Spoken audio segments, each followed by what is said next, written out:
already cooked sarsyadong milk fish or bangos. Yan ang aking recipe for today. This is common Filipino dish. Kumbaga sa Pakistan, fish curry, ito naman ay sarsyadong isda or sarsyadong fish.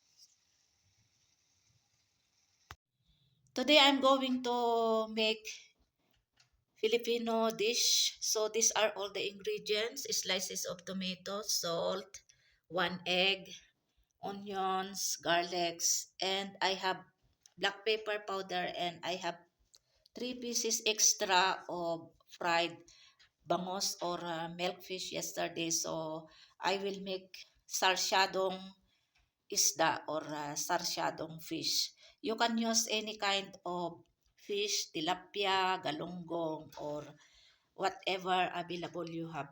So I have this bangos, milkfish. So I will make this one sarsyadong isda. So let's start saute now. Onions. Slightly brown, not too much brown. Just saute for a while. And then to be followed by garlic.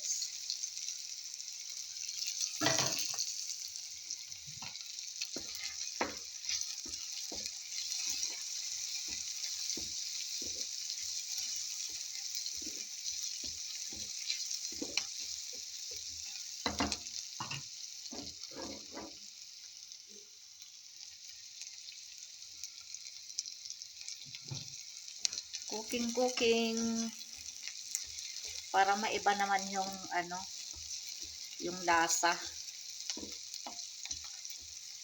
Supposed to be I am going to make escabeche, but I'm sure they don't like because they don't like sweets. But I don't know if they like also this sarsyadong isda,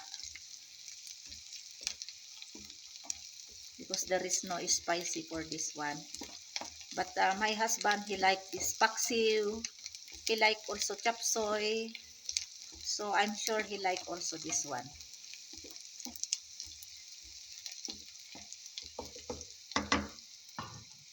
Now we can add now these tomatoes.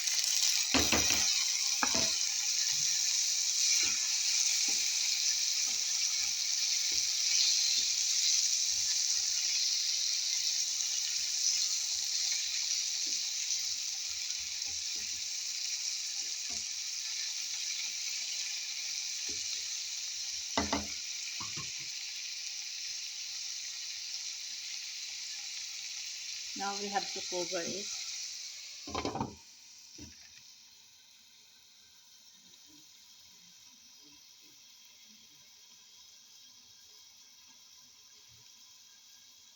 Now let's check.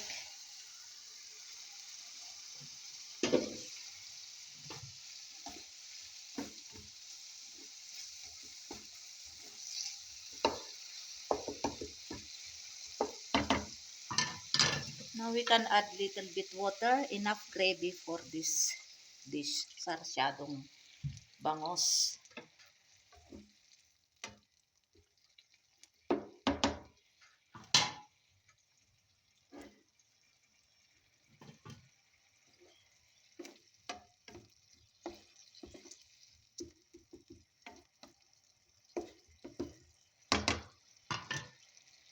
Now we can add now pinch of black pepper powder.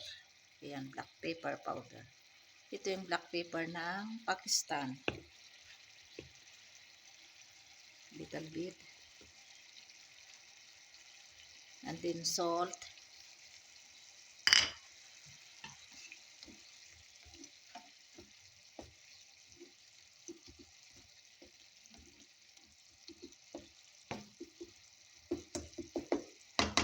And then cover again.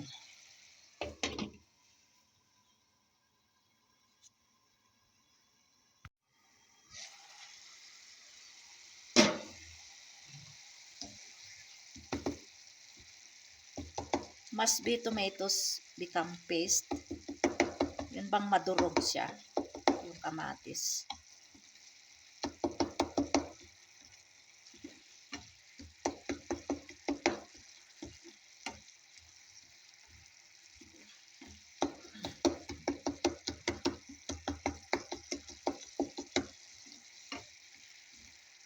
Before also I cooked this one long years ago, maybe 2 to 3 years ago, just only for winter, because only winter available here fish in Pakistan. So not always I'm cooking this one. So by this time I have extra 3 pieces of fried fish bangus. So I'm make sarsyadong bangus. Now we have to cover again. Still not paste these tomatoes. So I put already 1 egg, 1 whole egg. Now we have to mix like this.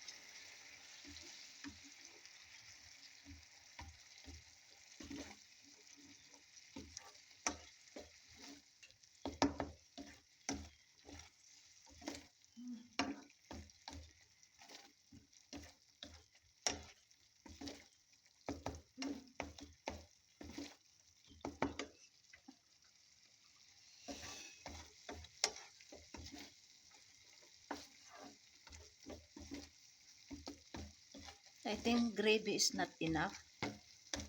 So better I will add more little bit water.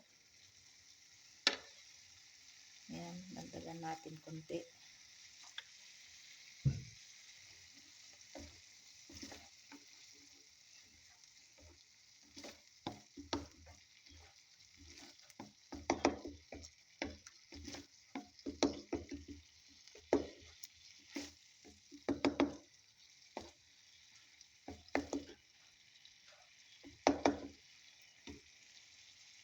Let's check.